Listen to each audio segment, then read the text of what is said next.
मुझे ऐसी कोई गोली दो जिससे मैं उठूं नहीं, मेरी अर्थी उठ जाए। ऐसा मत कहिए, हम सब आपकी देखभाल करेंगे। तुम सब पे बोझ हूं मैं। ऐसा नहीं है। ऐसा ही है, मैं कभी ठीक नहीं होने वाली, पर मैं मर क्यों नहीं रही। सही कह रही हैं आप, बहुत बड़ा बोझ हो आप हम पर। आपको जिंदा रखने में हम मर रहे हैं। तुम्हें क्या लगता है मुझे मालूम नहीं, पर मैं कर भी क्या सकती हूँ। ये दर्द कैसे दूर करूं, तुम्हारा और मेरा। जब किसी मरीज की जिंदगी महज जिंदा रहने की कश्मकश बन जाती है, तब उस जंग में सबसे ज्यादा घाव उस मरीज के करीबी लोगों को होते हैं। शारीरिक घाव, मानसिक घाव, आर्थिक घाव। ये जंग दरअसल खर्च करने की क्षमता और जिम्मेदारी के एहसास के बीच होकर रह जाती है। इंसान ऐसे हालात के बारे में जितना भी सतर्क रहे, तैयार रहे, पर एक वक्त आता है जब उस बीमारी का बोझ, वो भार हदें पार कर जाता है। और फिर आती है फैसले की घड़ी। लड़खड़ाते रेंगते आगे बढ़ें या फिर घुटने टेक दें इस बोझ के सामने।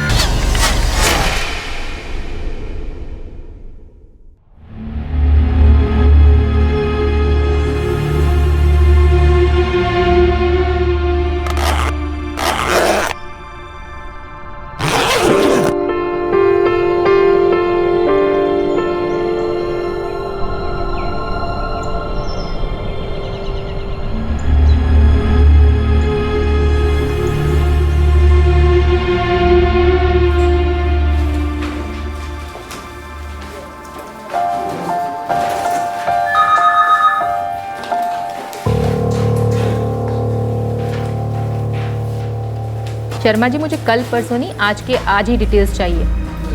आपको राशन का स्टॉक 3 दिन पहले इशू हुआ है ना? तो फिर अभी आधे घंटे में भिजवाइए।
इस परिवार की रोजमर्रा की जिंदगी के पर्दे पर सब ठीक नजर आ रहा था, लेकिन इस परिवार के सदस्यों के अंदर चल रही बेचैनी, खलबली किसी को नजर नहीं आ रही थी। और ये बेचैनी जब आपे के बाहर जाती है, तब सारे पर्दों पर तेजाब साफ छलकने लगता है।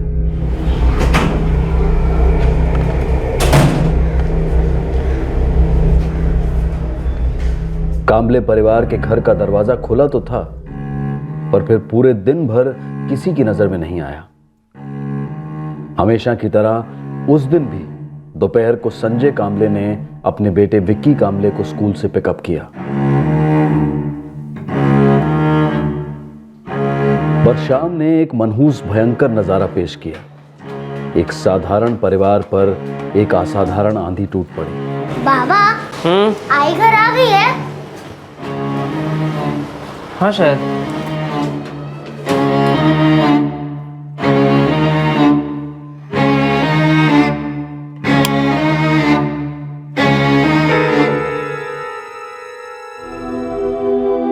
क्या कह रही है तू?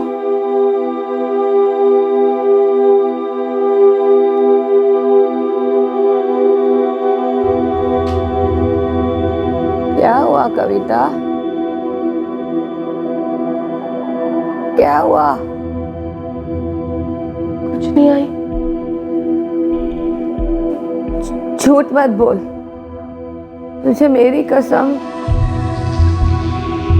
बोला ना, कुछ नहीं हुआ, मैं आती हूँ। रेशन कार्ड डिपार्टमेंट में ग्रेड 2 अफसर है, मतलब थी। वरुण के पति बैंक में जॉब करता है, क्लर्क है। ज्योति की तरह अफसर नहीं। कोई बच्चा वगैरह? एक बच्चा है, विक्की, अभी मेरे घर में बैठा है। मैं तो ऑफिस से लौटा ही था जब संजय दौड़ा और बोला ऐसा ऐसा हुआ है। सर, गला काटा हुआ है, छोरा फॉरेंसिक के पास भेज दिया। पति अभी बात करने की हालत में है तो नहीं सर, लेकिन बात तो करनी पड़ी। बच्चे की क्या हालत है? शॉक में है सर। मेरी मिसेस ने ज्योति की बड़ी बहन को इन्फॉर्म किया है, कविता नाम है उसका, यहीं संध्या चौक सदाशिवपेट में रहती हो। पंकज, पति को पुलिस स्टेशन बुलाओ, जितनी जल्दी उससे बात होगी केस के लिए उतना अच्छा।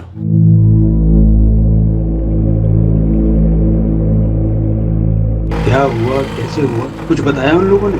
नहीं, उसकी पड़ोसन अर्चना का फोन आया था। संजय से तो बात ही नहीं हो पा रही है। आई ये झेल नहीं पाएगी। मैंने ज्योति को दिन में कई बार फोन मिलाया, घंटी जा रही थी, उसने फोन उठाया नहीं। मुझे लगा उसने साइलेंट पे डाला हुआ है।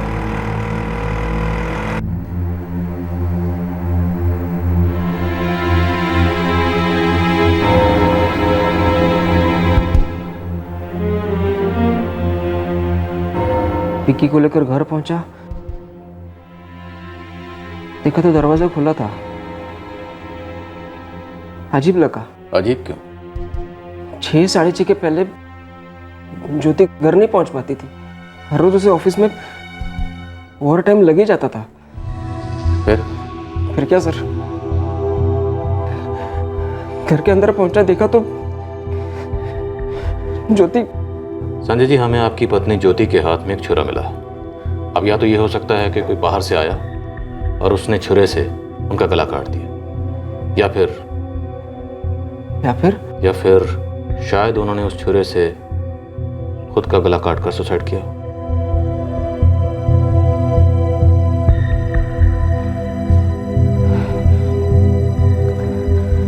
सर, मुझे विक्की के पास जाना है।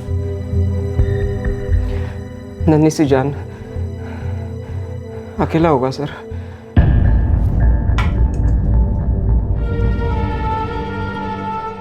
विक्की, थोड़ा सा खाना खा ले बेटा। अच्छा, तू खुद खाएगा या मैं खिलाऊं? दोने वाले खा ले विक्की। मेरे बाबा कहाँ हैं? आ जाएंगे अभी थोड़ी देर में। तो गुड बॉय है ना, ले थोड़ा सा खा ले। आपकी ज्योति जी से फोन पर आखिरी बार बात कब हुई थी? आज दिन भर नहीं हुई। और आखिरी बार मिले कब थे? आज सुबह। मैं विक्की को स्कूल छोड़कर वापस घर आया, तैयार होकर बैंक चला गया। तब ज्योति ऑफिस जाने के लिए तैयार हो रही थी। ज्योति, मैं निकतो, शाम को मिलते हैं। ठीक है। हर रोज ऐसे ही होता था। पहले मैं निकलता था, फिर वो। संजय जी, क्या आज शाम को आपके घर पे कोई आने वाला था ज्योति जी से मिलने? मुझे नहीं पता। मैंने उसे कई बार फोन मिलाया था, पर वो फोन उठा ही नहीं रही थी। मुझे लगा उसने फोन साइलेंट पे डाला हुआ है। ज्योति का फोन घर में ही मिला हमें, कई सारे मिस्ड कॉल थे उसमें।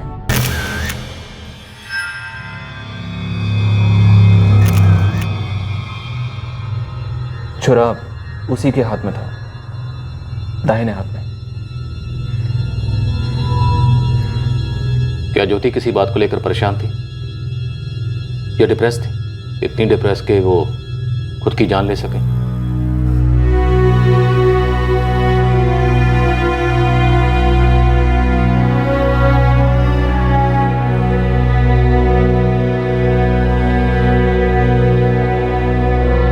पर पुलिस इन्वेस्टिगेशन उसकी जिंदगी को उजागर करने जा रही थी। एक ऐसी जिंदगी जो दूसरे करीबी लोगों के साथ दर्द के दलदल में धंसती गई थी।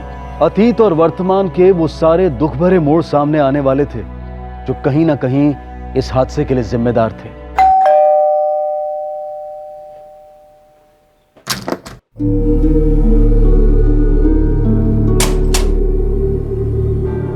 संजय भाऊ, विक्की और आपके लिए ये पोहा लेके आई हूँ, दोपहर का खाना भी ले आऊंगी। दोपहर के खाने के लिए तकलीफ मत लो, हम लोग मैनेज कर लेंगे।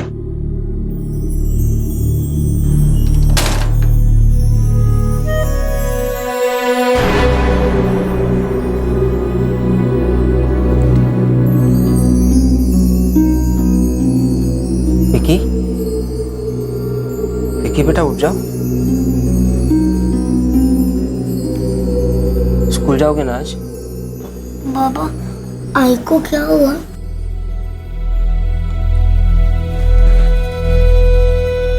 पता नहीं बेटा, बस तुम इतना समझ जाओ कि अब लौट के नहीं आएगी वो।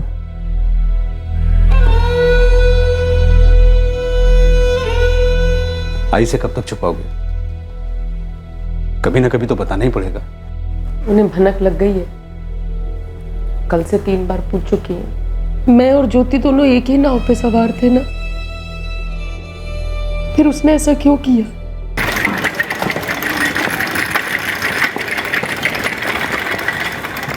देखिए, हमने सारे ब्लड टेस्ट किए हैं, बोन मैरो की मैप से भी किए। I am very sorry to tell you that आपकी माँ का अक्यूट लिम्फोब्लास्टिक ल्यूकेमिया का रीअकरेंस हुआ है, मतलब ब्लड कैंसर, जिसको हमने पहले भी ट्रीट किया था, बट अनफॉर्चुनेटली दोबारा लौट आया है। मतलब जो हमने इलाज किया था, कीमोथेरेपी, वो हमें अब दोबारा करना होगा? जी, वो सब दोबारा करना पड़ेगा, प्लस कुछ नए ट्रीटमेंट्स भी आए हैं। आई ठीक हो जाएगी? देखिए, रीअकरेंस है, उम्र भी है, इम्यूनिटी मतलब प्रतिकार शक्ति पहले से बहुत ज़्यादा वीक हो गई है, इसलिए आप सबको दिल मजबूत करके ट्रीटमेंट के लिए आगे बढ़ना होगा, ये समझते हुए कि कुछ भी हो सकता है, शायद वो ना भी बचे।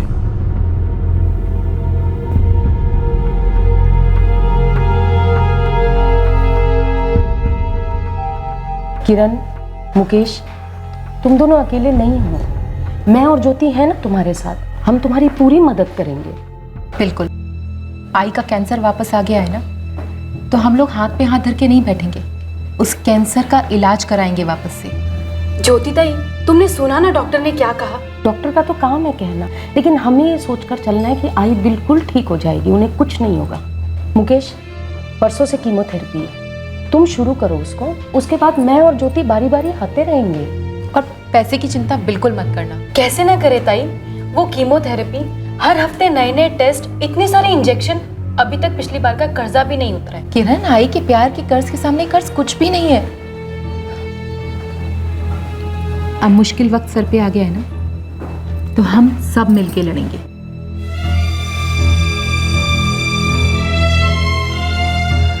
कविता, अब से सारा भार हम पर है, हमें पूरी ताकत से लड़ना होगा।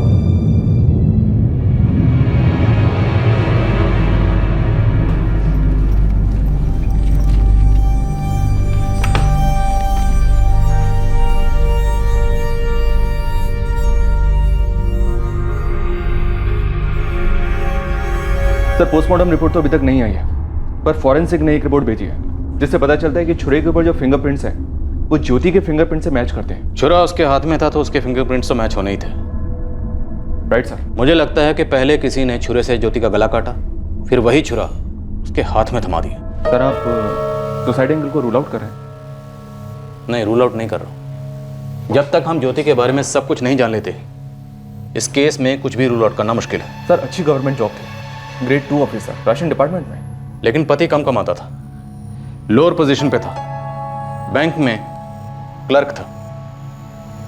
मतलब आप कहना चाहते हैं सर, कोई घरेलू ईगो प्रॉब्लम हुई होगी, पर इतने के लिए मर्डर या सुसाइड? घरेलू झगड़े सीरियस हो सकते हैं, भयंकर हो सकते हैं, लेकिन होते हैं घरों के अंदर, दुनिया से दूर, घर की 4 दीवारी से घिरे हुए। Right sir. और दीवारों पर दरारें दुनिया कभी नहीं देख पाती। और जुर्म भी तभी होता है जब उन दरारों को घर वाले खुद भी नहीं देख पाते, जो उनके दिलों पर पड़ने लगती हैं, और उस सीलन को महसूस नहीं कर पाते जो उनके जहन में आने लगती है। जी नहीं सर, कल ज्योति कामले ड्यूटी पर रिपोर्ट हुई ही नहीं। दरअसल उनके 2-3 दौरे फिक्स हुए थे जरूरी, राशन की दुकान पर। ज्योति ने कहा था किसी से कि वो ऑफ लेने वाली है। नहीं सर, दफ्तर में किसी को पता ही नहीं था कि वो नहीं आने वाली। मैंने तो 3-3 दफा उसे फोन भी किए मगर उसने उठाए नहीं।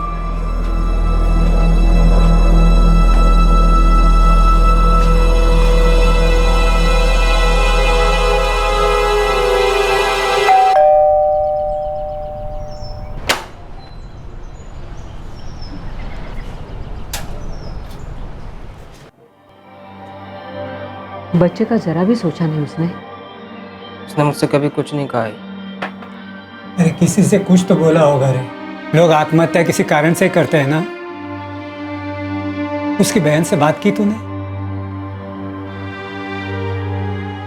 किसी को कुछ नहीं पता बाबा, किसी को कुछ नहीं पता उसके दिमाग में क्या चल रहा है। ऐसी दिखने वाली अनबन तो नहीं थी दोनों के बीच। लेकिन एक टेंशन जरूर थी सर। कैसे टेंशन? बोलिए ना, क्या टेंशन थी?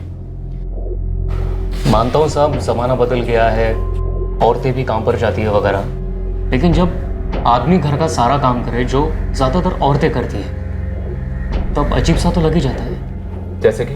सर उनका बेटा विकी। सर ये संजय सिर्फ उसका बाप ही नहीं, उसकी माँ भी है। एकदम छोटा था तब से, नहलाना, खिलाना, सुलाना, स्कूल आना जाना, घर का खाना बनाना, सब ये अकेला करता था। सर दोपहर में स्कूल से छूटने के बाद ये संजय से अपने साथ लेके ऑफिस चला जाता था।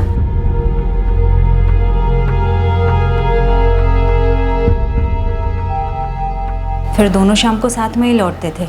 ऐसा क्यों था? मेरा मतलब है ज्योति अपने घर के कामों में हाथ क्यों नहीं बटा रही थी? सब उसके हाथ खाली कब थे। एक तरफ उसका काम और दूसरी तरफ उसकी बीमार आई। जानवी, ए जानवी। क्या हुआ जी? जानवी, मुझे ना तेरी ज्योति मौसी से बात करनी है बेटा। अपने मोबाइल पर उसका नंबर लगा कर तू दे। आजी वो ज्योति मौसी तो इस वक्त ऑफिस में होंगी ना, शाम को लौटने दे फिर बात करवाती हूँ। अरे जानवी, तेरी आई भी ऐसे ही बोल रही है। सुन, कुछ हुआ तो नहीं ना उसे? तुम लोग क्या छुपा रहे हो मुझसे? आजी कुछ छुपा वुपा नहीं रहे। अच्छा आजी मुझे ना अपना होमवर्क खत्म करना है।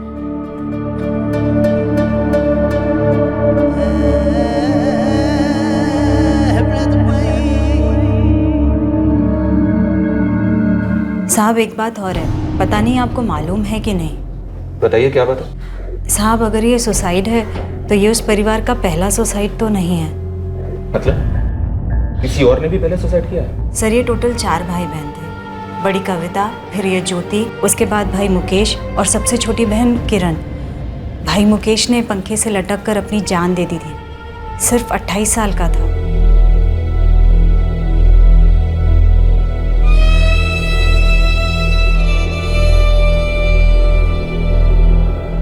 किरण का फोन था ज्योति।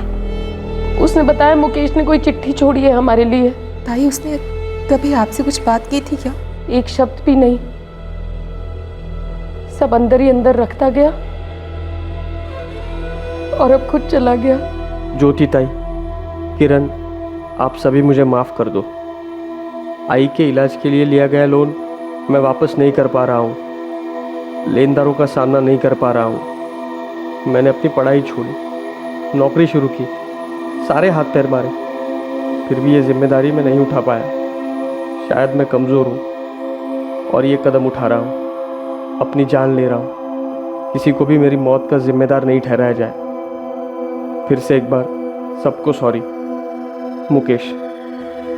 आई के ऊपर इतना खर्च हो रहा है, इतना खर्च हो रहा है। मुकेश दादा कर करा के करते भी तो क्या करते? करते भी तो क्या मतलब? हमें बताता, एटलीस्ट तुम तो शेयर कर सकती थी। आई की जिम्मेदारी हम सबकी है, कैसे भी करके कुछ इंतजाम करते। जान देखे भी क्या किया? कुछ नहीं। ज्योति ताई, कविता ताई, तुम दोनों तो अपनी जिंदगियों में लगी रही। आई का तो मुझे और दादा को ही करना पड़ता था ना। ये तो गलत बात कह रही है। मैं और ज्योति हमेशा हर चीज में सामने आकर खड़े हुए हैं। अब क्या? दादा तो चले गए, आई का कौन करेगा? हाँ,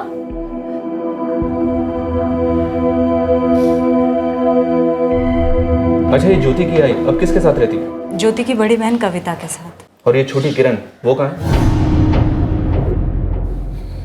बताइए ना, कहाँ है? कुछ हुआ है क्या उसे? साहब, किसी को मालूम नहीं है कि वो कहाँ चली गई।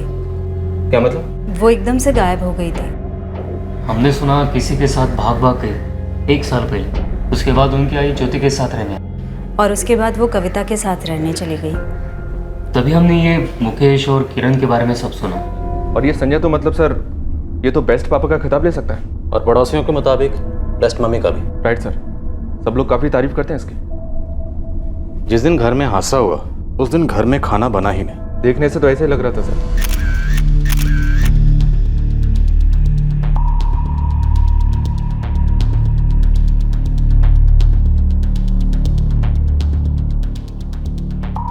पड़ोसियों के मुताबिक खाना बनाने की ड्यूटी संजय की हुआ करती थी। और सुना है सर, खाने के साथ साथ घर की बाकी सारी ड्यूटीज भी वही करता था। पंकज, एक बात समझ में नहीं आई, कोई सुसाइड करने से पहले इतनी प्रिकॉशन कैसे लेगा? मतलब घर का दरवाज़ा खुला रखा जाता है ताकि ये लगे कि वो काम पर जाने वाली थी। इतनी तैयारी सुसाइड करने से पहले, और फिर छुरा लेके खुद की गर्दन काट ली जाती। सर, कहीं ऐसा तो नहीं कि माँ के इलाज का बोझ जिसकी वजह से ज्योति के भाई मुकेश ने सुसाइड किया, सेम वही बोझ ज्योति पर भी भारी पड़ गया? हम ज्योति को जानते नहीं थे। पुलिस इन्वेस्टिगेशन इस दर्दनाक सच को सामने लाई थी कि ज्योति और उसके भाई बहन काफी मुश्किलों से गुजरे थे। इस कठिन हालात से मुक्ति पाने के लिए इस परिवार में एक आत्महत्या हो चुकी थी। क्या ज्योति ने भी परिवार की सुसाइड हिस्ट्री को आगे बढ़ाया था? हम लोगों के हालात आसान नहीं हैं, लेकिन हमने कभी अपनी माँ को बोझ नहीं समझा सर। आपकी निजी जिंदगी में दखल देने का हमारा कोई इरादा नहीं।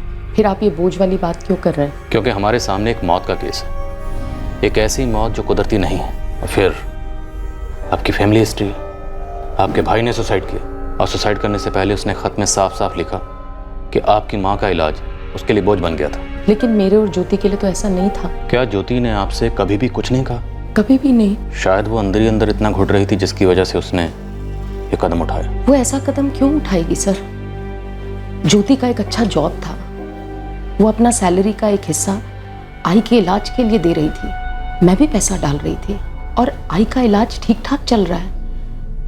फिर अचानक वो ये क्यों करेगी? आपकी छोटी बहन किरण, वो घर से क्यों भागी? इस वक्त कहाँ है? मुझे नहीं पता वो कहाँ है, ज्योति को भी नहीं पता था।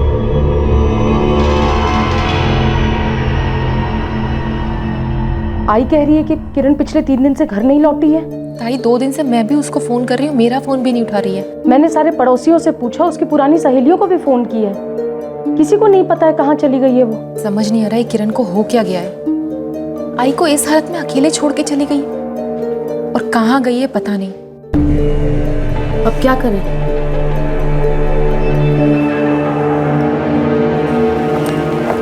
आई अब जानती हो ना, मैं पूरा दिन ऑफिस में रहती हूँ। ऐसे में आई अगर मेरे साथ में रहेगी तो दिन के वक्त उसकी देखभाल नहीं हो पाएगी। तुम तो घर में रहती हो और जानती भी है ना, अगर कोई भी इमरजेंसी होगी तो कम से कम तुम संभाल तो लोगी। अब मैं कहीं भाग नहीं रही, यही हूँ। मैं जानती हूँ ज्योति, बस अब आपको और मुझे ही आई की देखभाल करनी है। मैं तो तैयार हूँ रखने के लिए आई को। एक बार अजीत से बात करनी होगी। हाँ तो ठीक है ना, आप बात कर लीजिए, और जो भी कंट्रीब्यूशन होगा वो तो मैं देती ही रहूंगी आपको। संजय तुझसे नाराज है क्या? संजय नाराज क्यों होने लगा था?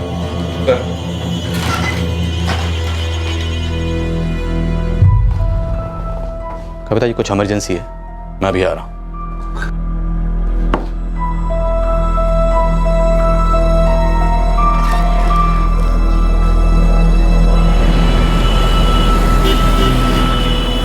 देखिए, आज मैं तुझे घर छोड़ दूँ, तेरे दादा दादी भी घर पर ही हैं, और दादी ने खाना भी बनाया होगा। ठीक है बाबा, पर अब जल्दी आएंगे? हाँ, आ जाऊंगा।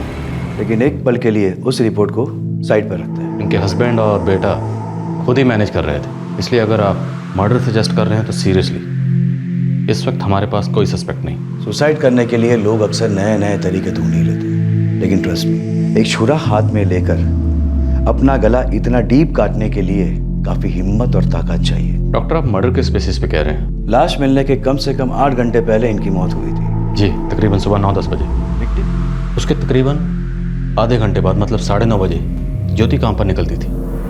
इसका मतलब यह है कि इससे पहले कि ज्योति काम पर जाती, वो इनके घर में दाखिल हुआ और उसने छुरी से ज्योति का गला काट दिया। मतलब सुसाइड का कोई चांस ही नहीं है। ऐसे सुसाइड करना बहुत ही रेयर केसेस में पॉसिबल है और इस केस में कट काफी डीप है।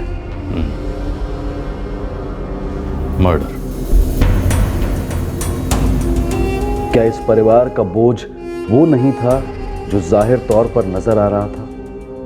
क्या ज्योति कांबले की मौत का कारण वो था ही नहीं जो जाहिर तौर पर माना जा रहा था? ज्योति की मौत में जितनी आत्महत्या की संभावना थी, उतनी ही कत्ल की भी संभावना थी। एक छोटे से घर की 4 दीवारों में कैद एक छोटे से परिवार की घुटन शायद नजरअंदाज हुई थी। इस घुटन से पैदा होने वाला तनाव नजरों से चूक गया, जो दुखद हालात को और खस्ता बनाता चला गया। कविता जी, आपके चुप रहने से सच्चाई छुपने वाली नहीं है। प्लीज बोलिए, संजय ज्योति पर किस बात से नाराज था?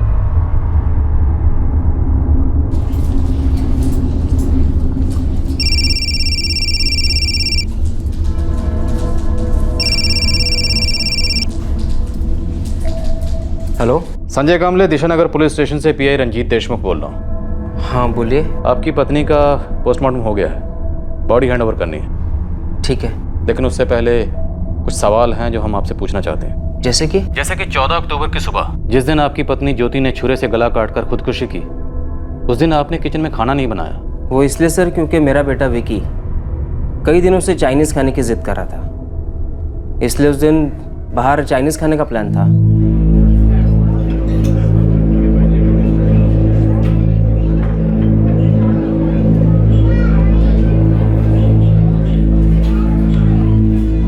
बेटे को चाइनीज खिलाने का प्रोग्राम 14 की सुबह को बना या उससे पहले? जिद तो वो कई दिनों से कर रहा था सर। 14 अक्टूबर को उसने मुझे सुबह बोला, फिर जब हम लोग स्कूल जा रहे थे तभी उसने मुझे याद दिलाया, तभी मैंने उससे कहा कि ठीक है आज अपन चाइनीज़ खाते हैं। काफ़ी ख्याल रखते हैं आप अपने बेटे का। हमने सुना है कि आप अपने बेटे के लिए सिर्फ बाप ही नहीं बल्कि माँ भी हैं। शायद आपकी पत्नी ज्योति उसके लिए ज़्यादा कुछ नहीं करती थी। वो नहीं कर पाती थी सर, इसलिए मैं करता था। काफ़ी कुछ करते हैं आप।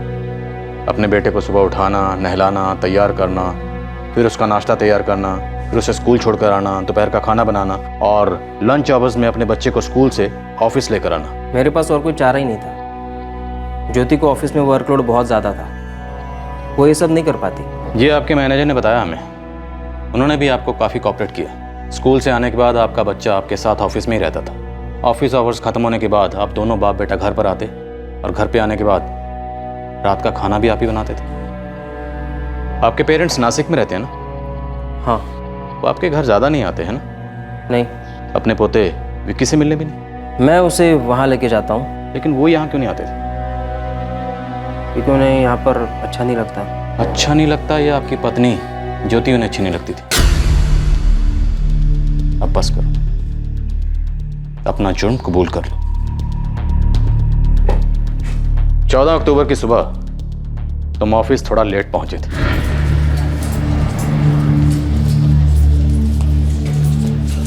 और ऑफिस से घर पहुंचने के बाद जब तुमने घर का दरवाजा खोला देखा तो तुम चौंके नहीं। क्यों?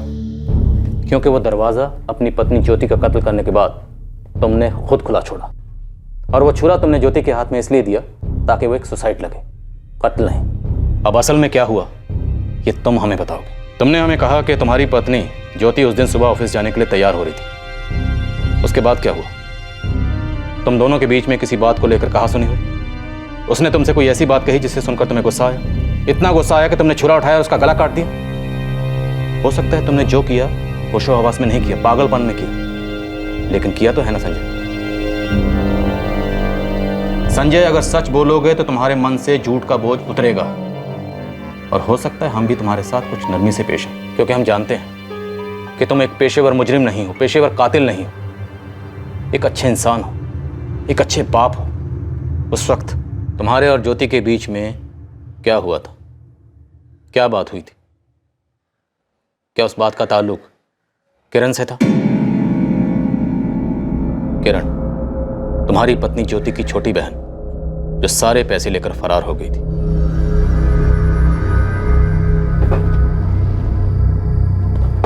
फ्लैट खरीदने के बारे में क्या सोचा है? सोचने से क्या होगा, तुम्हारी आधी तनख्वाह तुम्हारे आई की देखभाल में चली जाती है और मेरी पूरी तनख्वाह अपना घर चलाने में। ऐसे ही घर चलाते रहोगे ना तो ये घर हाथ से निकल जाएगा। सरकारी क्वार्टर है, अपना घर तो है नहीं। रिटायरमेंट पे भी तो मकान खाली करना पड़ेगा, तब भी सोचोगे? सोचना तुम्हें चाहिए था ज्योति, जब तुम्हारी बहन किरण पैसे लेकर भाग गई। वो पैसे, वो घर भले ही छोटा था लेकिन अपना था। मैंने एक एक पैसा जोड़कर उसे बनाया था। हर 2-4 दिन में किरण वाली बात करने से पैसा वापस आएगा? संजय, आप फिर दोबारा से नहीं सोच सकते? हम गरीबी से थोड़ा ऊपर और अमीरी से मीलों नीचे हैं। हाँ, तो कोशिश तो कर सकता है। इंसान खुद का घर बनाने की कोशिश जिंदगी में एक बार करता है। जब वो कामयाब होता है तब वो दूसरे घर के बारे में सोचता है, लेकिन जब उसका पहला घर छीन जाए ना तो वो इंसान अंदर से टूट जाता है, मर जाता है। और मेरे साथ भी वही हुआ। संजय ज्योति पर किस बात से नाराज था? संजय का एक छोटा सा फ्लैट था चिंचवड़ में। ज्योति ने उसे वो फ्लैट बेचने पर मजबूर किया था। मजबूरी क्या थी? हमारी आई, ब्लड कैंसर का ट्रीटमेंट महंगा था, मुकेश जा चुका था और पैसे थे नहीं। तो सारे पैसे इलाज में लग गए? एक भी नहीं मिला। ज्योति ने किरण को चेक दिया था कैश कराने के लिए। किरण ने कैश कराया और वो पैसा लेकर भाग गई। ज्योति हमेशा अपनी आई की देखभाल में लगी रहती। मुझे एतराज सिर्फ इस बात से था कि वो विकी को आई का सुख नहीं दे पा रही थी। किरण पैसा लेके भाग गई, इसके लिए मैं जिम्मेदार हूँ? मेरी आई को कैंसर हुआ, उसके ऊपर इतना पैसा खर्च हो रहा है, मेरी वजह से हो रहा है क्या? संजय, मैं देखभाल नहीं करूंगी आई की तो फिर कौन करेगा? मेरी आई नहीं है, मेरे बाबा नहीं है, उन्हें देखभाल की जरूरत नहीं है। तुम तो उन्हें यहाँ पर आने भी नहीं देती। मेरे आई बाबा तो दूर की बात, आजकल मैं और विक्की भी तुम्हारे बगैर रह लेते हैं। इंसान हूं मैं, सुबह से जाके रात को लौट के आती हूँ और क्या क्या करूं? कुछ मत करो। वैसे भी आजकल विक्की तुम्हारे बारे में पूछता ही नहीं है और मैं उसी ज्योति के बारे में सोचकर दिल बहला लेता हूँ जिसके साथ कभी मेरा पति पत्नी का रिश्ता था। तुम लगी रहो, अपना ही सोचो।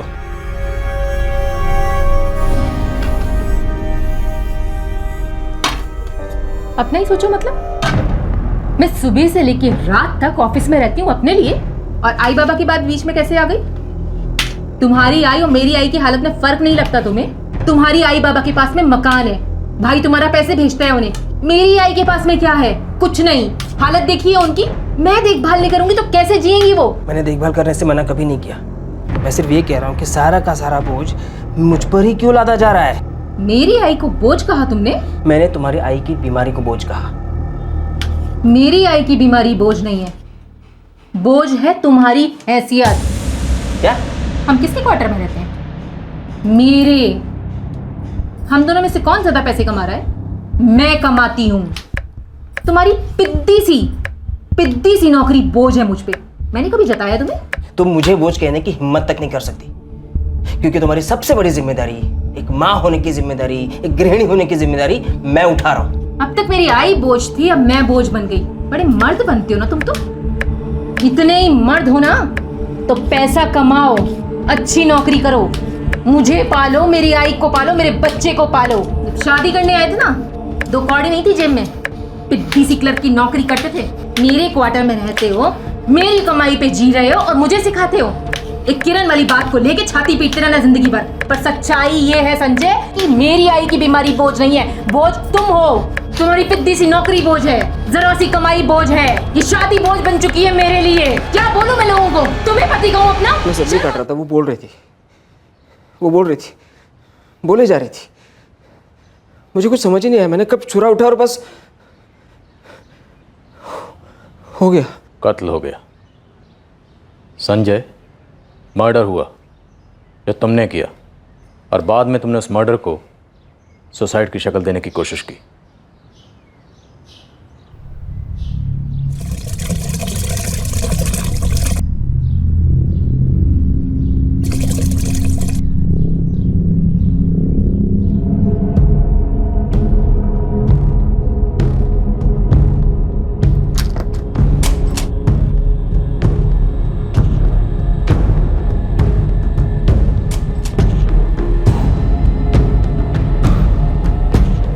दरवाज़ा इसलिए खोला छोड़ा कि कोई देखेगा और बैंक में मुझे फ़ोन करके बताएगा, लेकिन किसी ने ऐसे नहीं किया।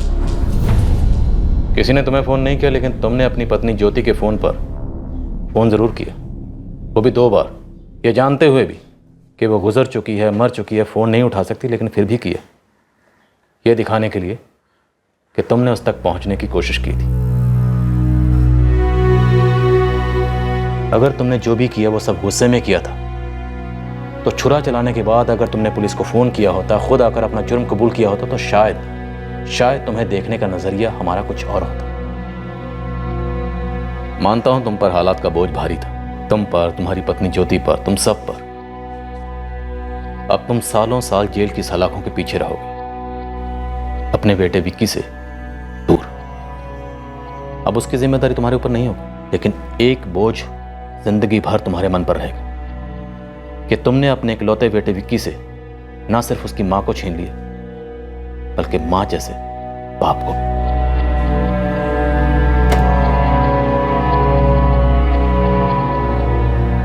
क्या करे वो लोग?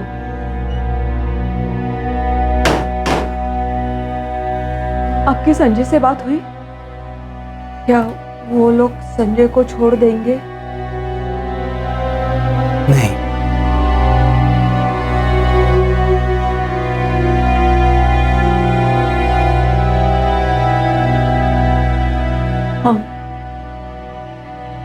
हम इस उम्र में विकी की देखभाल कैसे कर पाए?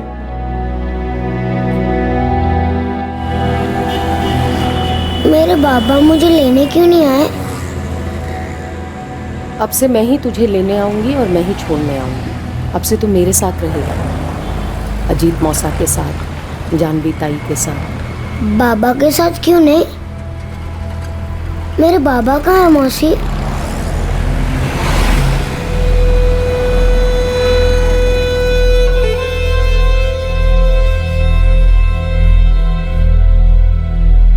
कविता, अब विकी बेबी यहाँ पर आ गया है, अब तो आई को सब कुछ बताना ही पड़ेगा। क्या बताऊं अजीत, कैसे बताऊं? अरे यही बताना पड़ेगा कि ज्योति अब इस दुनिया में नहीं है। अजीत, अरे बता दो आई को कि संजय ने ही ज्योति का कत्ल किया है। अब तो विकी भी यहाँ पर है, हमारी जिम्मेदारी जो है सो है। कविता,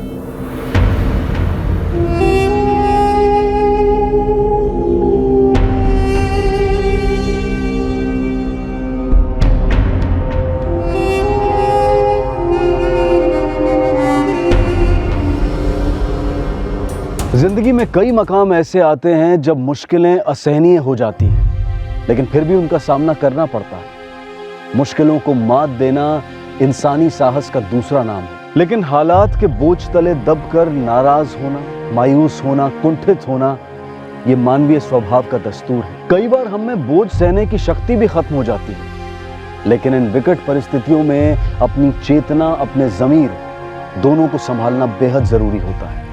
सिर्फ अपने लिए नहीं, बल्कि अपने करीबी लोगों के हित के लिए भी। हत्या का बोझ ना कभी सर से उतरता है और ना कभी दिल से। हत्या आपकी हर खुशी की हत्या कर देती है। मेरा नुकसान हो रहा हो तो मैं क्यों ना डरूं? ये तो नहीं हो सकता ना कि फायदा सिर्फ तुम्हारा हो और मेरे हिस्से में कुछ ना आए। मेरा फायदा होगा तो तुम्हारा भी होगा ही होगा। मैं कैसे यकीन करूं कि तुम 2 चेहरे वाले दुरंगी आदमी नहीं हो?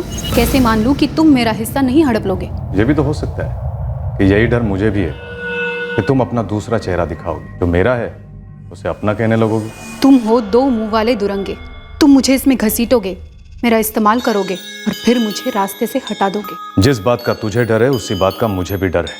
जो मैं तेरे साथ कर सकता हूँ तो तू भी तो मेरे साथ कर सकती है। जुर्म का फल हमेशा दुरंगा होता है। जब दिमाग में जुर्म की साजिश रची जाती है, तब वो एक कठिन हालात का सरल उपाय नजर आता है, पर वो सिर्फ नजरों का धोखा होता है, एक छलावा होता है। जुर्म का असली चेहरा बाद में सामने आता है, जब साजिश नाकाम हो जाती है, जब जुर्म का हर पुर्जा टूटकर बिखरने लगता है।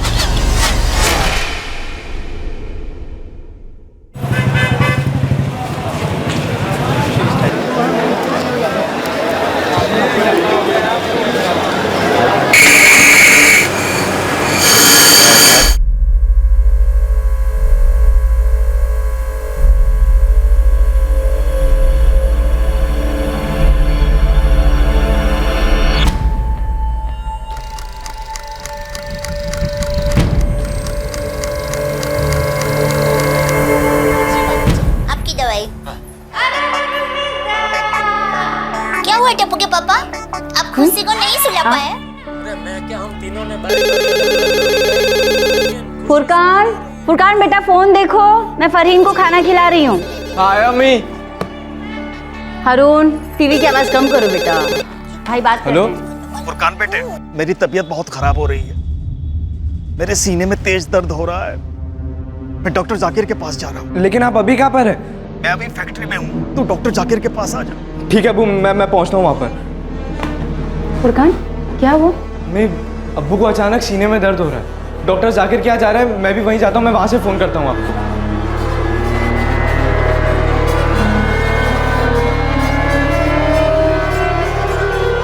अम्मी क्या हुआ अब्बू को? कुछ नहीं बेटा, सब ठीक हो जाएगा।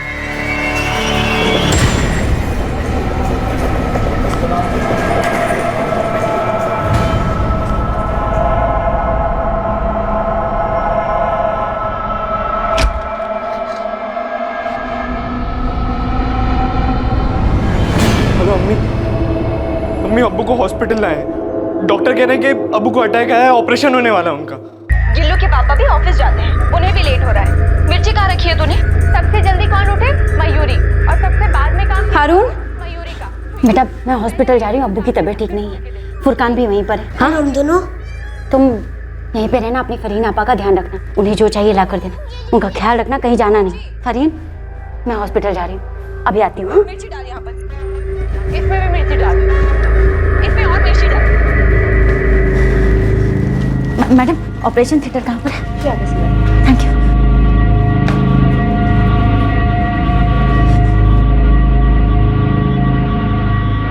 फुरकान, फुरकान तुम्हारे अब्बू कैसे?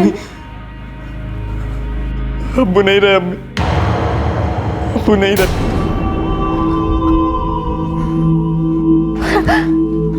इन्नल्लाह व मलाइकतहु यस्सल्लूना अलन नबी या अय्युहल्लज़ीना आमनू सल्लु अलैहि व सल्लिमू तस्लीमा अल्लाहुम्मा सल्लि अला सय्यिदना मौलाना मुहम्मद व अला आलि सय्यिदना मौलाना मुहम्मद। अब इसे कैसे संभालूंगी? अल्लाह पर भरोसा रख नुसरत, सब ठीक हो जाएगा।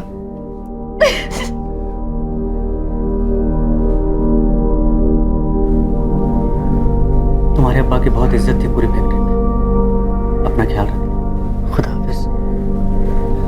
खुदा हाफिज। फुरकान बेटे, मुश्किल घड़ी है, निकल जाएगी। एक दो रोज में फैक्ट्री आकर मिलना, कुछ करते हैं तुम्हारे लिए। शुक्रिया अंकल। खुदा हाफिज।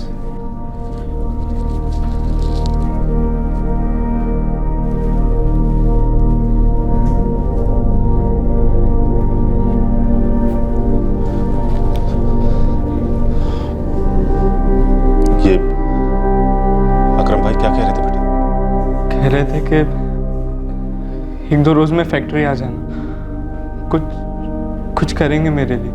बेटा कोई भी दिक्कत हो अपने चाचा जान को बेझिझक फोन कर लेना, तुम बेसहारा बिल्कुल नहीं हुए हो, समझे ना? अपनी अम्मी जान से भी कह देना याकूब है उनके साथ। एक घर का मुखिया अकेला कमाने वाला बेवक्त गुजर गया था और मुश्किलें दरवाजे पर दस्तक देने के लिए खड़ी हो गई थी।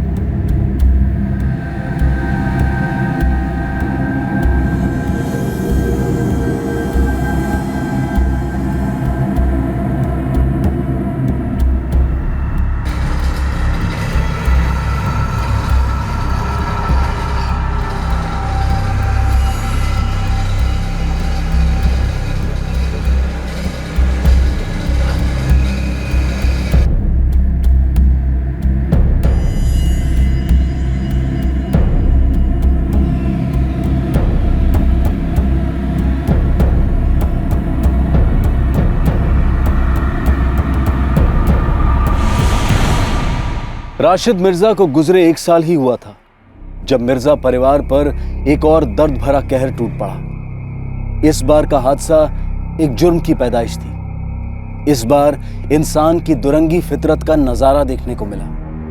एक दो मुआ सांप इस परिवार को बुरी तरह डस गया।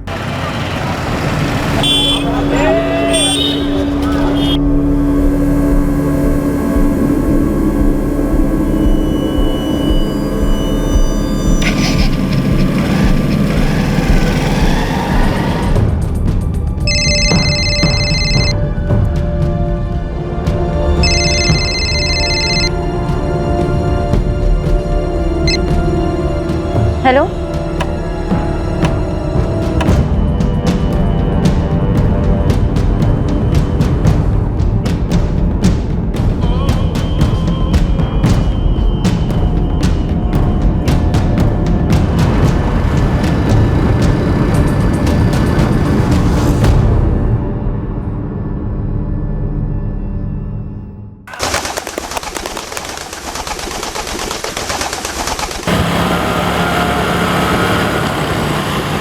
सर जी साइड में रुका था ना, चोर की लगी। अभी तो निकले हैं, गोदाम लेट नहीं पहुंच सकते हम। सर जी आपने सुबह टाइम ही नहीं दिया टॉयलेट जाने का, प्लीज़ 2 मिनट लगेंगे, साइड में रुका दो। जा।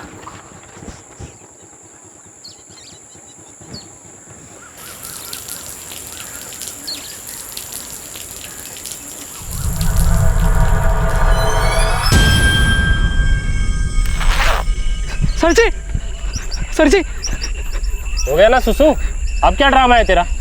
सर जी लाश है वहां पे। लाश?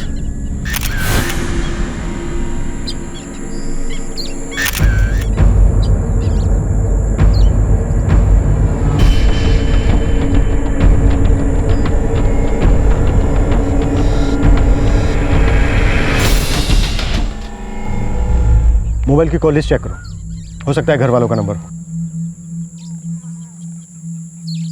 कल शाम को 6:05 पर लास्ट कॉल शो कर रहा है, नाम लिखा है अम्मी। कॉल करूं क्या? नहीं विक्रम, खुद चल कर बता देंगे घर। बॉडी को पोस्टमार्टम के लिए भेज दो। Right sir.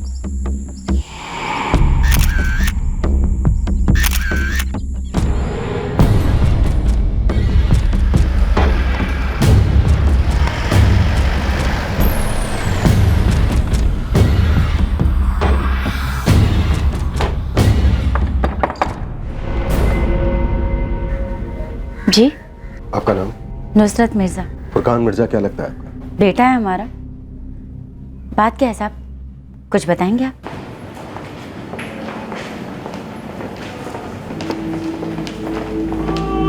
Nusrat ji please संभालिए अपने आप को। आज सुबह दिल्ली फरीदाबाद हाईवे के पास हमें ये लाश मिली। क्या हुआ इसे? किसने मारा मेरे बेटे को? किसने मारा मेरे फुरकान को?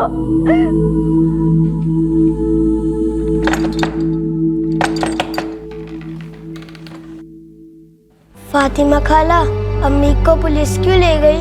कुछ हुआ है बेटा, इसलिए आई हूँ।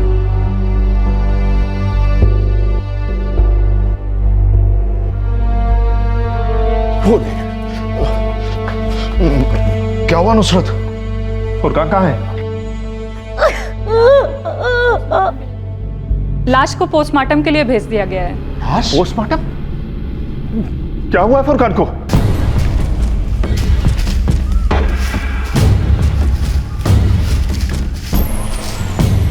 मौत की टाइमिंग डॉक्टर? 12 घंटे से ऊपर हो चुके हैं, बट 14 घंटे से ऊपर नहीं। विक्रम, मर्डर के बाद विक्टिम की आइडेंटिटी मिटाने की कोशिश नहीं की गई? बिल्कुल सर, मोबाइल फोन, वॉलेट में पैसे, कुछ भी नहीं चुराया गया। विक्टिम की मां से बात करने की कोशिश करते हैं।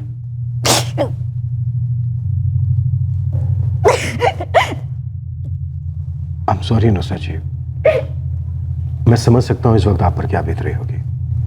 देखिए, जितनी जल्दी हम जान पाएंगे उतनी जल्दी हम कातिल तक पहुंच पाएंगे। प्लीज थोड़ी हिम्मत रख के बताइए कि कल शाम को आपका बेटा कहां जा रहा था? कहाँ जा रहा था वो तो पता नहीं। शाम को 6 बजे तक की ड्यूटी थी। मेरी फैक्ट्री में काम करता है। रोज की तरह ड्यूटी के बाद वो घर के लिए ही निकला था।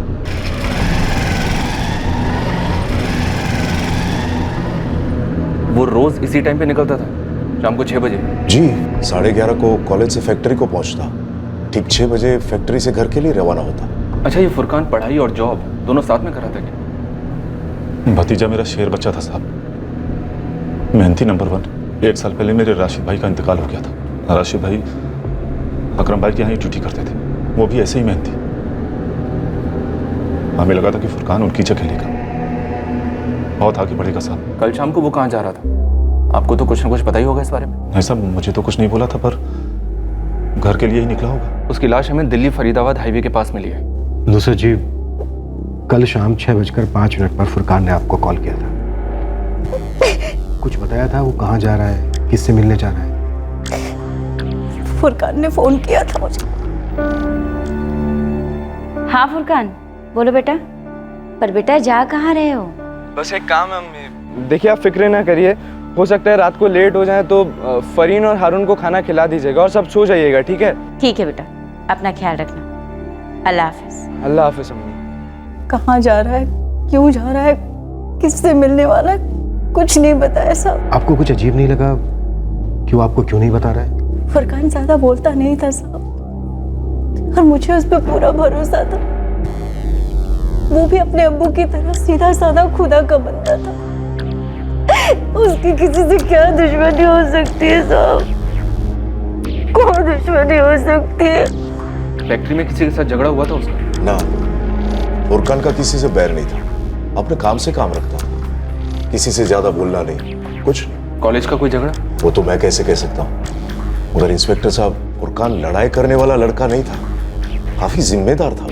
याकूब जी, आपको कुछ पता है उसके कॉलेज के बारे में? नहीं साहब, उसकी निजी जिंदगी से ज्यादा ताल्लुक नहीं था मेरा।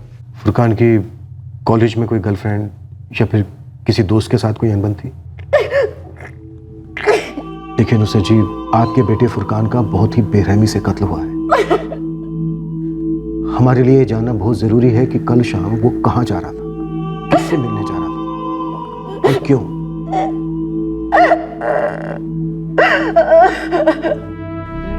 नुसरत की सारी उम्मीदें बड़े बेटे फुरकान पर थीं।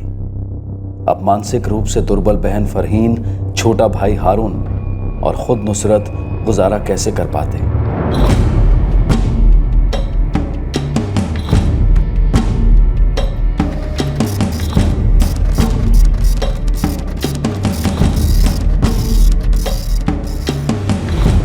आखिरी कॉल 6:05 के बाद हुआ था।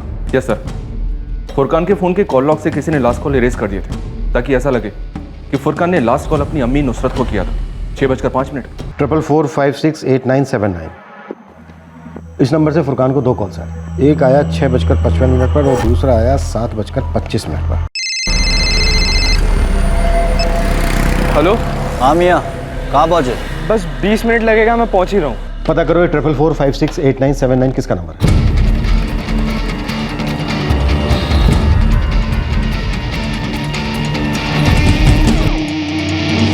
सर फोन लगातार स्विच ऑफ ही है, किसी सकलेन के नाम पर है, एड्रेस भी फर्जी है और फॉर्म पे फोटो तक नहीं है।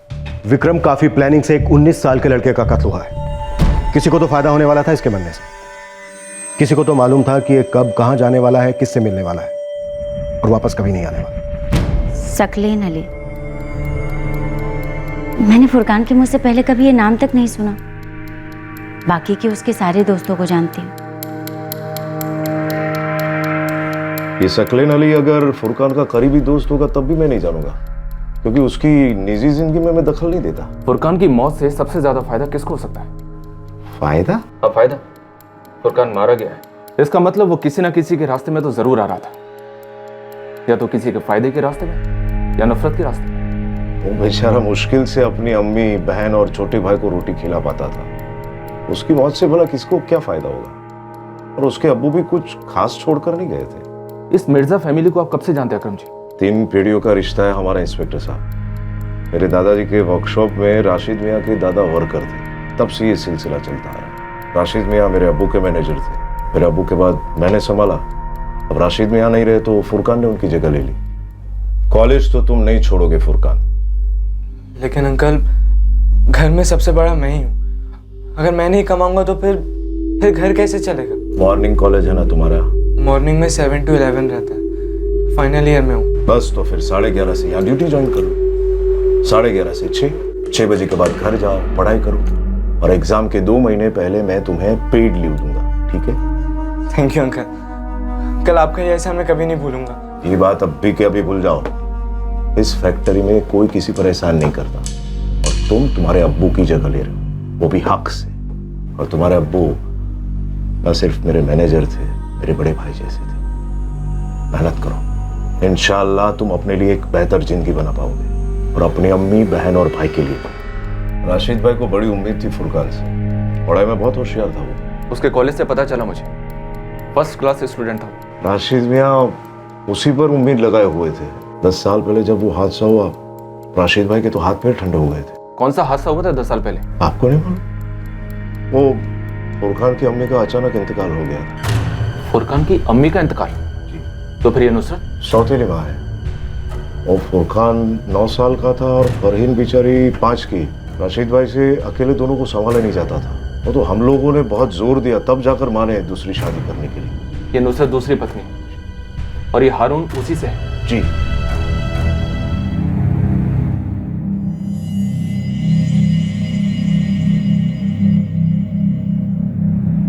इसमें बताने जैसा क्या है साहब?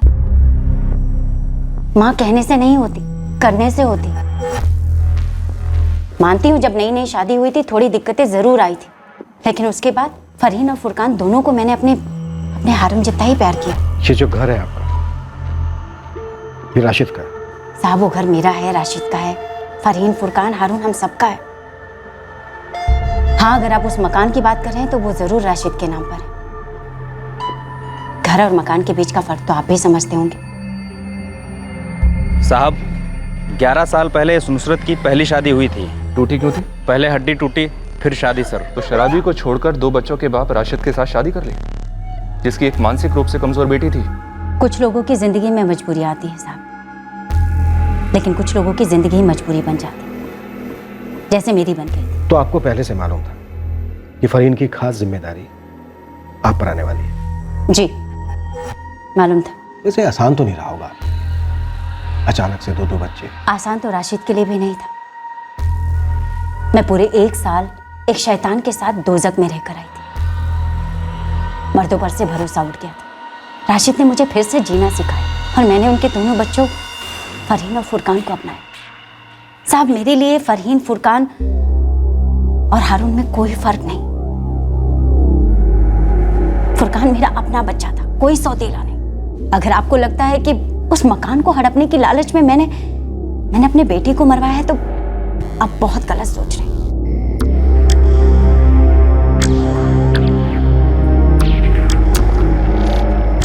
अक्सर इंसान के 2 चेहरे होते हैं।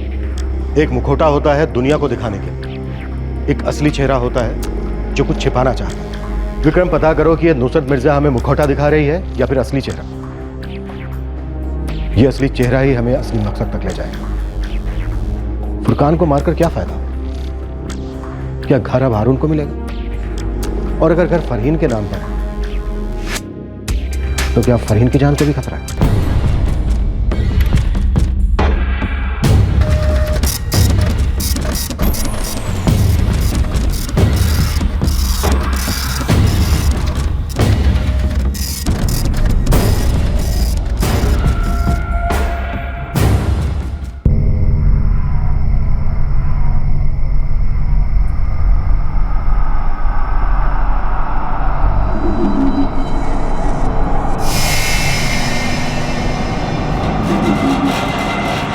मेरे शौहर राशिद के इंतकाल के बाद ऐसा लग रहा था जैसे सब कुछ तबाह हो गया। दिलो दिमाग पर मायूसियों ने डेरा डाल रखा था।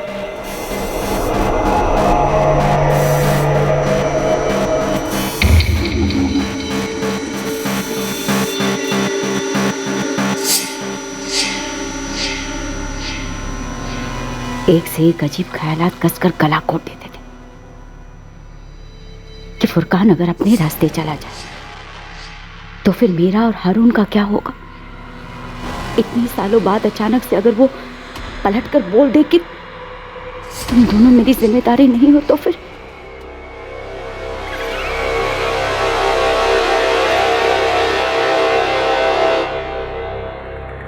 क्या मेरा सबसे भयानक ख्याल सच होने जा रहा है? क्या फुरकान हमें शराफत से दफा होने के लिए कह रहा है?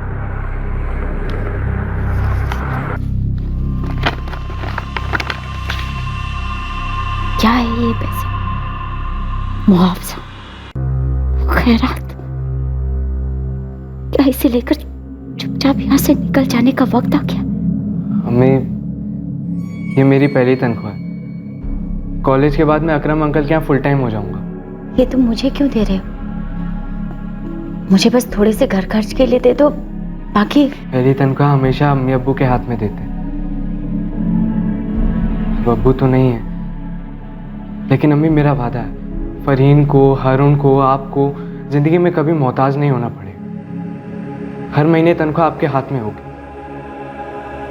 बस आप जेब खर्च के लिए मुझे थोड़े पैसे दे दीजिएगा। ये सच है कि मैं गैर महफूज महसूस कर रही थी, पर मेरी बेटी ने मेरे सारे डर को दफन कर दिया था। नुसरत की कॉल लिस्ट में 44468979 सकलेन अली का नंबर है सर। इसने मर्डर की रात को नुसरत को 2 बार कॉल किया, एक शाम को 7 बजे और दूसरी बार रात को 9 बजे। वही सकलेन अली जो शायद कातिल हो सकता है, जिसने कत्ल की शाम को फुरकान को 2 बार फोन किए और शायद कत्ल करने के बाद फुरकान के कॉल लॉग से अपने कॉल्स डिलीट कर दिए। खा ले बेटा, आ जाएगी तेरी अम्मी फरहीन, यहीं पास में ही गई है, जल्दी आ जाएगी। खा ले बेटा।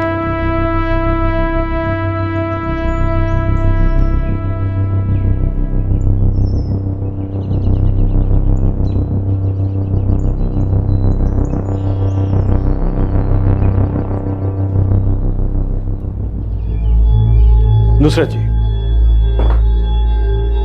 सकलेन अली जिसे आप नहीं जानती, इस आदमी ने या इस नाम को इस्तेमाल करने वाले आदमी ने फुरकान को 2 बार फोन किया ही किया। हाँ मियाँ, कहाँ पहुँचे? बस 20 मिनट लगेगा, मैं पहुँच ही रहा हूँ। और फुरकान को ही नहीं, इस आदमी ने आपको भी फोन किया शाम 7 बजे।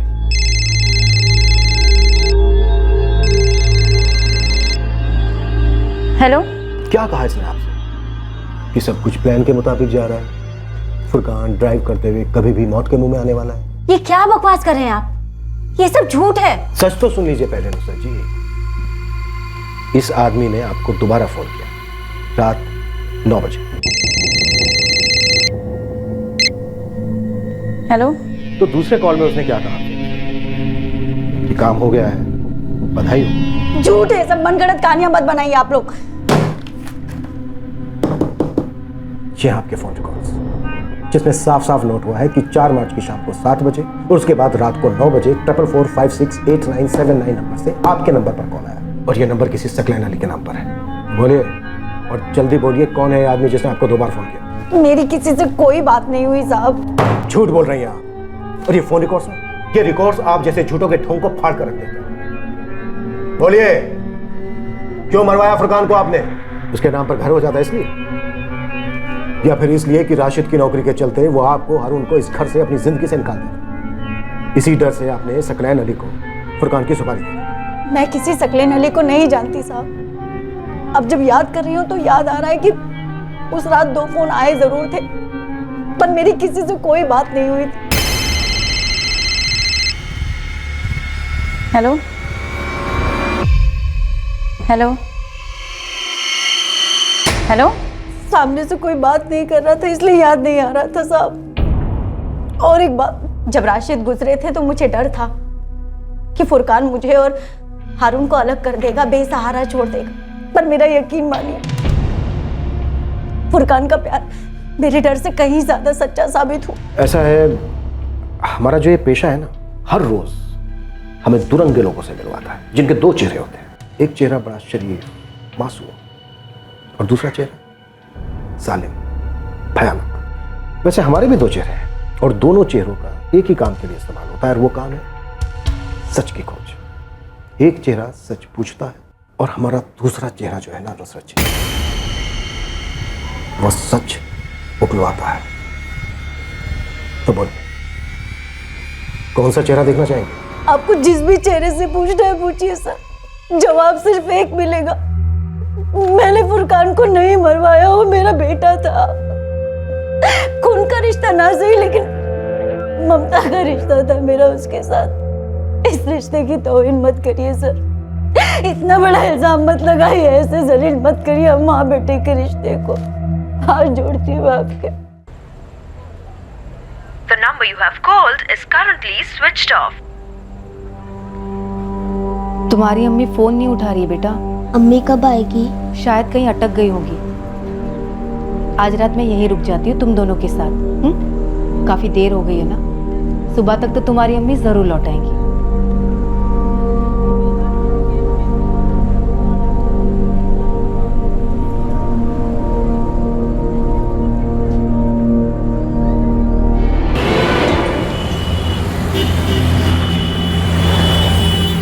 हमारा वक्त बोल। ये जो नंबर है 444756892 सकलैन अली का। सकलैन अली कोई है ही नहीं, फर्जी नाम है। वो तो पुलिस भी जानती है, तो असली नाम बता। मुश्ताक चौहान नाम है उसका। तो एक काम कर, सम्राट नगर पुलिस स्टेशन जा, वहाँ उसकी फ़ोटो नहीं पूरा फ़ोटो एल्बम थमा देंगे तेरे हाथ में।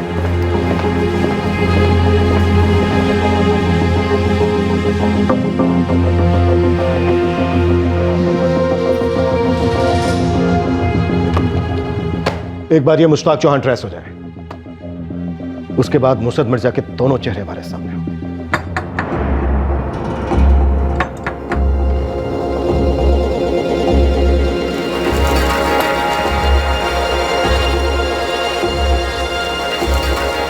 नुसरत, रात भर बच्चे सोए नहीं, अभी अभी सोए। इतनी देर लग गई पुलिस थाने में? क्यों, माजरा क्या है?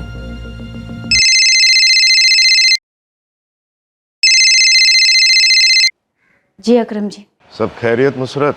जी नहीं, कुछ भी ठीक नहीं। सुना मैंने। पुलिस? देखिए ना, वो लोग मुझ पे शक कर रहे हैं, मुझ पर, एक माँ पर। हिम्मत रखो, इंशाल्लाह सब ठीक हो जाएगा। दरअसल गलती मुझसे हुई। आपसे गलती मतलब? वो बात में मेरे मुंह से निकल गया कि तुम फुरकान की सौतेली हो। बस उसी एक बात को पकड़कर वो लोग तुम्हारे पीछे पड़ गए। कोई बात नहीं अकरम जी, आपसे नहीं पता चलता तो कहीं और से पता चलता। सच छुपता थोड़ी ना है। सच कहा तुमने, सच छुप नहीं सकता। वैसे किसी बात की जरूरत हो तो सीधे मुझे फोन करना। ठीक, अल्लाह हाफिज।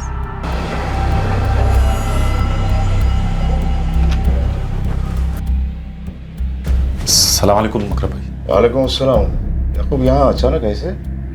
वो आपसे एक काम था अकरम भाई। हाँ बोल उस्मान। साहब, जिस चेहरे की तलाश थी वो नजराना लॉज में है। उस चेहरे पे नजर रखो उस्मान, उससे बेनकाब करने हम 15 मिनट में पहुंच रहे हैं। मानता हूँ अकरम भाई, राशिद जैसा मिलनसार नहीं हूं मैं, पर काम मेरा भी पक्का है, हाथ मेरा भी उतना ही साफ है। याकूब चाहते क्या? मेरे हाथों को काम चाहिए अकरम भाई। 3 पीढ़ियों से मेरे खानदान ने आपके खानदान की खिदमत की है। राशिद के बाद फुरकान को मौका मिला, अब एक मौका मुझे चाहिए। अगर हमारे यही काम करना था तो उस उम्र में शुरू करते जिस उम्र में फुरकान ने शुरू किया था। राशिद भाई ने भी उसी उम्र में शुरू किया था। देर से आया पर दुरुस्त समझ लो अकरम भाई। याकूब, ये फैक्ट्री है, यहाँ पर पसीना खून बनता है। नजरें मशीन पर होती है, आसमान पर नहीं। हाथ में भारी मशीन होते हैं, पंख नहीं बन सकते। और तुम तो हमेशा उड़ना चाहते थे। उड़ना तो अभी भी है अकरम भाई, पर यकीन मानिए मेरी मंजिल तक उड़ान सिर्फ इस फैक्ट्री के लिए सिर्फ फायदा लाएगी, मुनाफा लाएगा। बस एक मौका, मुझे अपने खानदान की काबिलियत दिखाने का ये एक मौका।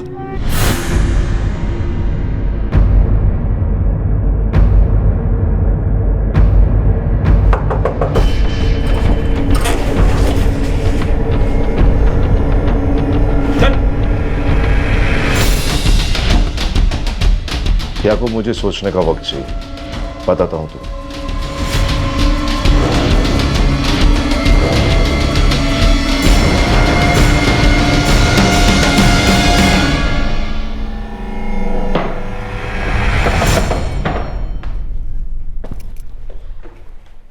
दुरंगे का मतलब समझता है? दो चेहरे वाला। लेकिन तू दुरंगा नहीं है, मोहरा है किसी का। तेरा एक ही चेहरा है और वो भी बहुत बदसूरत। चल अब जल्दी से बोल दे कि फुरकान को क्यों मारा, कैसे मारा और किसके कहने पर मारा।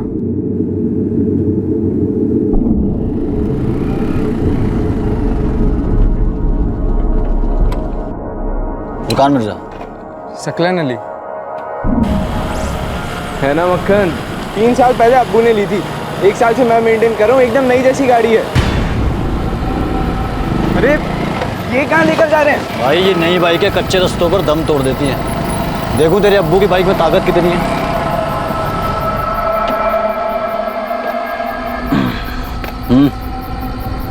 अच्छी पीस है।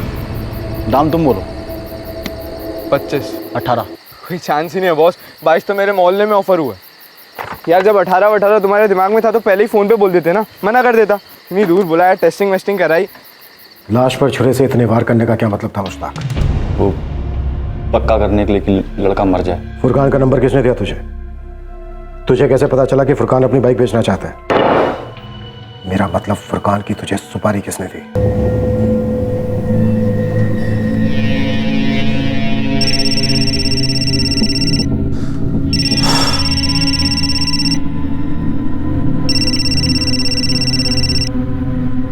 अकरम भाई, कल से ज्वाइन हो जाओ याकूब। शुक्रिया अकरम भाई, बहुत बहुत शुक्रिया। लेकिन एक बात याद रहे याकूब, तुम्हारे अतीत के कुछ पन्ने काली स्याही से लिखे गए हैं, हम सब वाकिफ है उससे। वो याकूब अब मर चुका है अकरम भाई, मुझे तो अब बस काम में दिल लगाना है। आप भरोसा करो मेरा। अरे इधर देख, ठीक से कर दूं।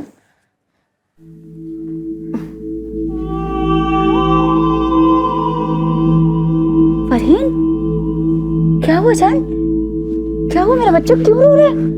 हाँ क्या हुआ? डर लगता है। किस बात का डर? मैं यही हूं ना, कुछ नहीं होने दूंगी तुझे बेटा। हाँ चुप हो जा, चुप के मत जा। रात को नहीं जाऊंगी बेटा, नहीं जाऊंगी। चुप हो जा, चुप हो जा।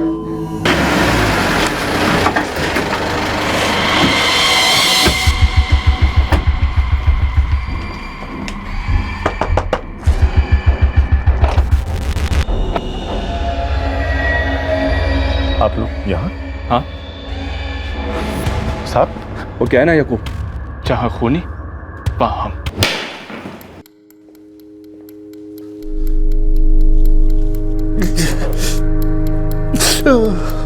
तो जनाब याकूब साहब, स्टार्ट करें या फिर थोड़ा बहुत वार्म अप और चाहिए? नहीं साहब, मैं सब बोलता हूँ साहब, सब बोलता हूँ। सर पे बहुत कर्ज इकट्ठा हुआ है, सारे धंधे नाकामयाब रहे हैं साहब। मैंने सोचा कि ढंग की नौकरी मिल जाएगी तो कर्ज चुकाता जाऊं और रोटी भी खाता जाऊंगा। तो ये सब तुमने इसलिए किया क्योंकि तुम्हें फुरकान की नौकरी चाहिए? वो नौकरी नहीं है ना साहब, वो एक खानदानी विरासत है। जब राशिद भाई का इंतकाल हुआ तो मुझे लगा कि चलो अब मेरा नंबर लगेगा। बड़ी उम्मीद से गया था मैं अकरम भाई के पास था। तुम वो वाली मशीन पे ऑयल करा लेना और ये वाली पे पहले करा लेना। और सुनो, तुम जाओ यार। अरे चाचा जान, सलाम चाचा जान। सलाम बेटा, तुम यहाँ? जी चाचा जान, अपने अकरम अंकल है ना, बहुत बड़ा दिल है उनका। अब्बू की नौकरी उन्होंने मुझे दे दी। वो नौकरी हक से मेरी है साहब। राशिद भाई के बाद खानदान में मैं सबसे बड़ा हूं, मुझे मिलनी चाहिए वो नौकरी। और वो नौकरी फुरकान को मिली। ये फुरकान मेरे और मेरे तरक्की के बीच में कांटा बन गया था साहब।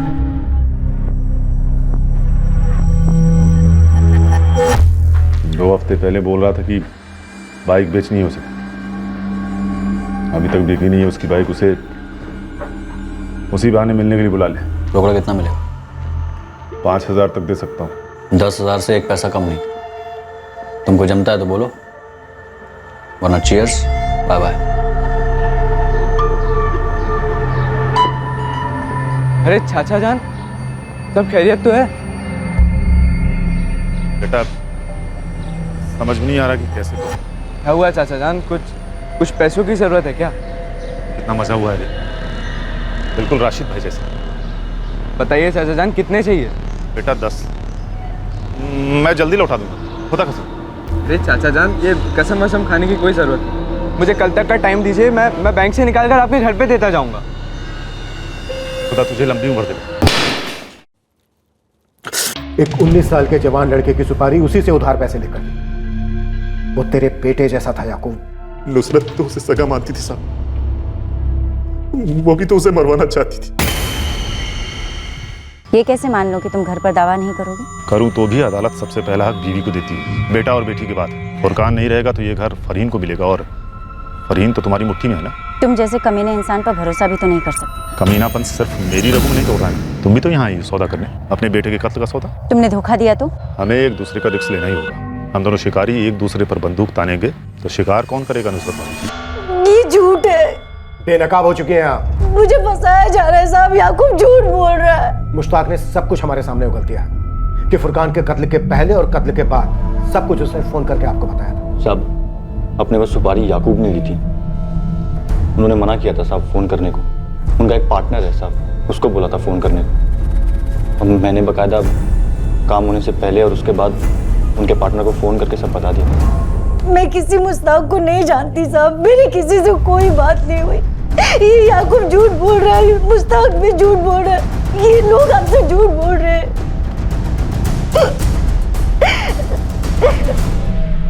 नुसरत अपने बयान से टस से मस नहीं हुई। हर बार यही कहती रही कि वो इस जुर्म में शामिल नहीं है, उसे फंसाया जा रहा है। अदालत के आदेश के अनुसार नुसरत को लाई डिटेक्टर टेस्ट देना पड़ा।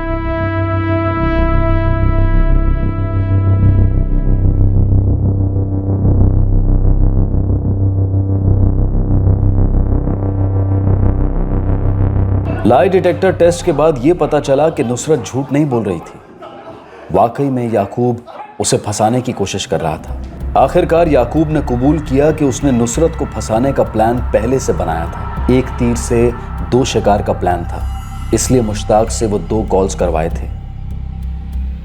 याकूब का प्लान था कि फुरकान से वो राशिद की नौकरी छीन लेगा और नुसरत से राशिद का घर। झूठ पकड़े जाने के बाद भी याकूब जेल में यही कहता रहा कि नुसरत शामिल है और वो झूठ बोल रही है। उसे उम्मीद है कि वो छूट जाएगा और उसे राशिद का घर मिल जाएगा। अक्सर दुरंगे इंसान का दूसरा और असली चेहरा पहचानना लगभग नामुमकिन सा हो जाता है, खास तौर पर तब जब वो इंसान कोई करीब का हो। हम ये नहीं कह रहे हैं कि हर इंसान दुरंगा है और हमें 24 घंटे इस बारे में फिक्र करनी चाहिए, लेकिन अगर दुरंगेपन की हल्की सी भी भनक लगे तो सतर्क रहने में ही समझदारी है, अपनी जान माल की रक्षा करने में समझदारी है। याकूब और मुश्ताक को आईपीसी की धारा 302 के तहत हत्या के लिए और धारा 120B के तहत क्रिमिनल कॉन्स्पिरेसी के लिए गिरफ्तार किया गया है। दोनों इस वक्त जुडिशियल कस्टडी में हैं और मुकदमा शुरू होना अभी बाकी है। अब मैं अनूप सोनी आपसे विदा लेता हूं, फिर मुलाकात होगी अगले एपिसोड में और खुलासा करेंगे एक और जुर्म का। तब तक सतर्क रहें, सुरक्षित रहें और देखते रहें क्राइम पेट्रोल सतर्क। सबक एक को सीख हम सबको। जय हिंद। इस तरह के और भी एपिसोड देखने के लिए हमारे चैनल को सब्सक्राइब करें और बेल आइकन दबाना ना भूलें।